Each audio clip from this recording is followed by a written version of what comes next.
Vamos. Você que está nos acompanhando aí, você que não se inscreveu, se inscreve. Ainda tem muita coisa pela frente, muita informação chegando aí, tá bom? Vamos aí entrando aí no título 9 lá do Código de Processo Penal, que fala sobre a prisão, medidas cautelares e liberdade provisória. Vamos tratar agora sobre as chamadas medidas cautelares. Medidas cautelares, a grosso modo, é aquela prevenção, né, promovida pelo judiciário, que ele vai aplicar determinada situação de modo a não causar ali, não chegar a uma prisão, a uma prisão preventiva, no caso ali do acusado ou do investigado, tá? A grosso modo é praticamente isso aí. Nós já falamos praticamente em outros vídeos isso aí, não vamos perder tempo que tem muita coisa para ver aqui. Esse vídeo deve ficar em torno aí de uns 15 minutos, mais ou menos, tá? Vamos tentar falar o que realmente importa, As medidas cautelares estão ali previstas a partir do artigo 282, né, que fala sobre as medidas cautelares. As medidas cautelares diversas da prisão estão lá no 319, que são as medidas realmente, fisicamente não, concretamente falando, lá no 319. Aqui fala sobre as medidas cautelares e como deve ser aplicada essas medidas, tá? O inciso 1 e 2 fala da necessidade da adequação dessas medidas cautelares, praticamente não mudou nada, não mudou. O parágrafo 1º fala que essas medidas cautelares são aplicadas cumulativamente ou isoladamente, né? Está lá previsto lá. O ideal é que seria aplicada cumulativamente, tendo em vista lá, o monitoramento eletrônico e uma permanência lá da comarca, de o acusado permanecer na comarca, seria o ideal. E aí, daí o cumulativamente. Tá, o que modifica aqui basicamente, e deve cair em prova, deve despencar, é dizendo que agora o juiz, ele de ofício não pode decretar as medidas cautelares, não pode, nem no descumprimento das medidas cautelares ele pode decretar essa medida cautelar. Ele tem que ser o quê?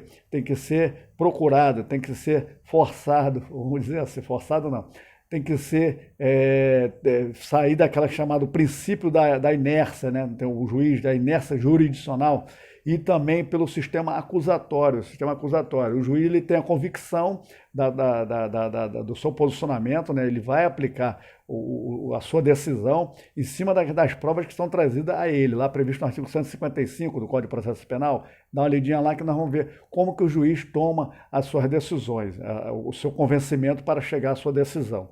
Tá? Então, a partir dali, dessa situação toda, o parágrafo 2º já nos traz aqui que as medidas cautelares elas são requeridas pelas partes. As partes podem requerer as medidas cautelares? Pode. A parte pode, em vez de estar com o defensor, no caso ali, do acusado, em vez de ser aplicada a medida preventiva, aplique-se uma medida cautelar. A parte pode requerer essa medida cautelar. O Ministério Público também pode requerer a medida cautelar. E as autoridades policiais podem requerer as medidas cautelares? Pode requerer? Não, as autoridades policiais elas representam pelas medidas cautelares. O requerimento ele pode ser atacado por recurso. Já no caso da representação das autoridades policiais, não tem ataque de recurso. As autoridades policiais ele faz um rol lá e diz o motivo por que quer uma decretação de uma medida cautelar, tá bom? É só esse detalhezinho. E o recurso ali cabível é o reze, isso mesmo. Vamos lá no artigo 581, inciso 5, lá fala a situação quando o juiz indefere essas situações aqui de preventiva e tal, essas coisas todas. Vamos lá. O parágrafo 2º fala sobre isso aí, que nós já falamos, que o juiz não mais decreta de ofício as medidas cautelares. O parágrafo 3º acrescenta a questão de prazo agora. Quando ocorre algum pedido, algum requerimento das medidas cautelares, o juiz ele chama o acusado e dá um prazo de 5 dias para a manifestação dele sobre essa situação aí, para aplicar o que? O princípio do contraditório e da sua ampla defesa, lógico, né? Dali ele vai já mostrar o porquê que está respondendo àquela situação. Então o juiz dá 5 dias. E ressalvado ali, o parágrafo fala, ressalvado a questão de urgência ou da ineficácia da aplicação das medidas cautelares, aí o prazo é bem menor, lógico. Se nós estamos falando de 5 dias numa situação normal, se for o caso de urgência ou ineficácia da aplicação das medidas cautelares, o prazo é bem menor. Vamos dar lidinha no parágrafo 3º, que está bem autoexplicativo, vamos dizer assim. Parágrafo 3º do artigo 282. Ressalvados os casos de urgência ou de perigo de ineficácia da medida, o juiz, ao receber o pedido da medida cautelar, determinará a intimação da parte contrária para se manifestar no prazo de 5 dias, acompanhado da cópia de requerimento, das peças necessárias, permanecendo os autos em juízo. Os casos de urgência ou de perigo deverão ser justificados e fundamentados em decisão que contenham elementos do caso concreto que justifique tal medida excepcional.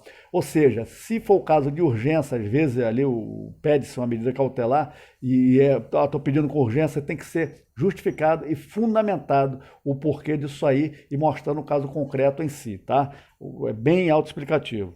Aqui nós já falamos que a realização lá do descumprimento da medida cautelar, o juiz de ofício não faz nada, se não houver requerimento. Aí o requerimento aqui, no caso aqui de descumprimento, é o requerimento do Ministério Público, requerimento do querelante e do acusado do Ministério, do assistente do Ministério Público. Então quem faz o requerimento, em caso de descumprimento das medidas cautelares, requerimento, Ministério Público, o seu assistente e o querelante. Querelante, lembrando que é aquele que entrou com uma ação penal privada, né? Ou subsidiária da pública. Aí é o chamado querelante lá, tá bom? Vamos dar uma lidinha aqui. Parágrafo 4º. No caso de descumprimento de qualquer das obrigações impostas, o juiz, mediante requerimento do Ministério Público, de seu assistente e do querelante, poderá substituir a medida, impor outra em cumulação ou, em último caso, decretar a prisão preventiva. Então, em último caso, a prisão preventiva deverá ser decretada, tá? Poderá, no caso, ser decretada. Então, sabemos aqui, já estamos aqui na situação que a prisão preventiva é a última ratio, é a última situação que deve ser analisada na questão do cerceamento de locomoção do acusado ali, tá bom? Então, nesse caso aqui, temos que aplicar, substituir outras medidas que, caso venha sendo descumprida, que foi dada ali por algum requerimento lá antes pelo Ministério Público ou as partes que requereram a situação das medidas cautelares, tá bom? Já ao contrário, o juiz pode revogar as medidas cautelares? Pode, de ofício pode. É o que fala o parágrafo 5º. Aqui o parágrafo 5º. O juiz poderá, de ofício, ou a pedido das partes, revogar a medida cautelar, ou substituí-la quando verificar a falta de motivo para que se subsista, bem como voltar a decretá-la se sobrevierem razões que a justificam. Aqui está implantada a chamada cláusula rebus sic stantibus, que permanece da mesma forma como está, desde que não ocorra nenhuma situação. Se ele revogar o juiz e se ocorrer que ele está descumprindo o motivo daquela revogação, alguma coisa foi descumprida pelo acordo da revogação, ele volta e aplica novamente a medida cautelar, tá bom? É o que fala o juiz aqui. E lembrando aqui porque a pedido das partes, pode o acusado também pedir que seja revogado? Pode mostrar que não mais subsiste o motivo de aplicação daquelas medidas cautelares que foram aplicadas lá anteriormente, tá bom? Então, por isso que aqui as partes podem requerer, tá bom? Fechando aqui, agora vem dizendo conforme nós já havíamos falado, que a prisão preventiva é a última ratio, é a última situação que deve ser analisada nesse sentido aqui, tá? A prisão preventiva aqui no parágrafo 6º, a prisão preventiva somente será determinada quando não for cabível a sua substituição por outra medida cautelar. Lembrando que as medidas cautelares estão lá no artigo 319, as medidas em concreto, né, a concretização dela, como que ela é realizada, o que são aplicadas, lá, monitoramento eletrônico, permanecer na comarca, tá? Questão de final de semana e por aí vai. O não cabimento Aí vem continuando aqui. O não cabimento da substituição por outra medida cautelar deverá ser justificado de forma fundamentada nos elementos presentes no caso concreto, de forma individualizada. O porquê que não está sendo cumprida e porquê que está sendo aplicada a prisão preventiva, item a item, individualizadamente, tá bom? O juiz deve fazer isso aí, fundamentar a situação. E também, só por questão de fundamentação, foi introduzido lá no artigo 564, inciso 5, que quando não se fundamenta uma decisão, é passível de anulação. Nós vamos ver isso aí também lá. 564, inciso 5 do Código de Processo Penal. Nós vamos dar uma olhadinha lá. E para fecharmos aqui, é só para situarmos aqui na situação, situarmos na situação. Muito legal isso, gostei. Verificar aqui que a prisão, existe duas formas de prisão. A prisão pena, que é aquela que há um trânsito em julgado, não há mais recurso e a pessoa tem que cumprir a sua pena, chamada prisão pena. E tem a prisão sem pena, que é a prisão chamada as prisões ali, as prisões cautelares. Alguns doutrinadores chamam prisão processual, que está no curso do processo e acontece a prisão. Mas devemos levar em consideração que agora o próprio pacote anticrime está introduzindo em alguns artigos a chamada prisão cautelar. Então agora a doutrina está se orientando pela chamada prisão cautelar. E o que é a prisão cautelar? São as prisões anteriores, são qualquer forma de restrição da liberdade do acusado ou do investigado anterior ao trânsito em julgado, Por exemplo, uma prisão temporária, ali previsto no artigo 7.290, 7.960, lá de 89, a prisão temporária é uma prisão cautelar? É uma prisão cautelar. A prisão preventiva é uma prisão cautelar? A prisão preventiva é uma prisão cautelar. A prisão em flagrante é uma prisão cautelar? É uma prisão cautelar. Então, os doutrinadores estão levando nesse sentido, e não mais chamando de prisão processual, tendo em vista que, por exemplo, a prisão em flagrante não está no curso do processo, está ali antes mesmo da investigação policial. A pessoa foi presa em flagrante, abre-se um inquérito policial e antes mesmo de começar o processo está ocorrendo toda aquela situação ali, a pessoa está presa em flagrante. Aí sim pode ocorrer a modificação ali do estado flagrancial para uma prisão preventiva, aí pode. Mas tudo é chamada prisão cautelar. Só para nós sabermos que a doutrina fala sobre isso aí, de prisão sem pena e prisão com pena. Existem dois tipos também de prisões que o Código de Processo Penal fala, que é lá no artigo 387, parágrafo 1º, 387, parágrafo 1º, que fala sobre as prisões resultantes de sentença em primeiro grau recorrível. Lá o 387, parágrafo 1º, fala isso aí. E lá no 417, também resultante de pronúncia. 413, parágrafo 3º. 413, parágrafo 3º. Também a prisão resultante de pronúncia. No entanto, a doutrina vem entendendo que essas duas prisões, lá previstas no artigo 387, parágrafo 1º, e no 413, parágrafo 3º, essas prisões, na verdade, nada mais é do que a própria prisão preventiva. A partir das leis que foram introduzidas esses artigos aí, em 2012, que relativamente, em tese, é novo ainda, vamos botar aí quase 9 anos, vamos dizer, mas juridicamente falando é novo, tendo visto que o Código de Processo no penal é 48, por aí vai. E nesse sentido, então, essas prisões são consideradas como prisão processual, lógico, está dentro do processo, prisão cautelar, né, que faz uma situação de anteriormente ao processo em si, antes do trânsito julgado, e nesses casos elas são consideradas como prisão preventiva força, tá? Muitos doutrinadores levam nessas considerações aí. Então, temos que botar em mente, prisão cautelar, prisão em flagrante, prisão preventiva e prisão temporária, e essas duas são consideradas como prisão preventiva.